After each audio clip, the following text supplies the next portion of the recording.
आज श्री सुशांत सिंह शोक सभारे मु आज आसी श्री स्वर्गत श्री सुशांत सिंह बहुत भल और बहुत लोकप्रिय नेता थिले।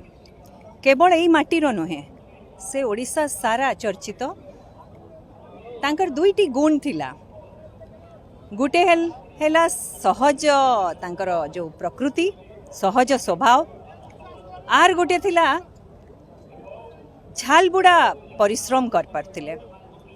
सार्वजनीन जीवन रे एई दुईटी गुण अति दरकार आउ तांकर भितरे सेटा भरपूर थिला। आमे आज समस्ते तांकर स्मृति रे आज भेटुचु, आज अच्छु एठी।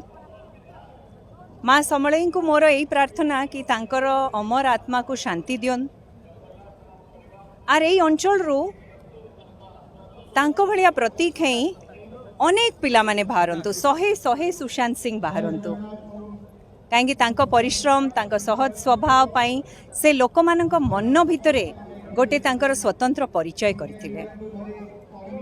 से श्री नवीन पट्टनायक मान्यवर श्री नवीन पट्टनायक आमर सभापति अत्यंत प्रिय लोक थिले। एई अंचल पाई से बहुत काम करचंती। तांको आमे केबे भूली परिबा नहीं। आउ एई क्षतिटी मु कहबी सारा ओडिसार। आज तांको स्मृति रे ब्लड डोनेशन कैंप करा होची। एमितिया काम को ही आमको आगु को नहीं कि जिबार अछि। आउ एई माँ समलेई को मोर प्रार्थना एई माटीरू आउरी पिला सेमती बाहरंतु जे निष्ठा एवं समर्पण सहित ओडिशा माँ पाई ओडिशार जनसाधारण पाई काम करिवे। एटा तो पवित्र माटी, पवित्र माँ समलेई को माटी, इतिहास और परंपरा कला संस्कृतिर माटी। एई लोकं को मु एई अंचलर लोकं को एई माटी को कोटी कोटी जुहार। माँ समलेई को सामने प्रार्थना सुख समृद्धि और शांति समन को जीवन दियन।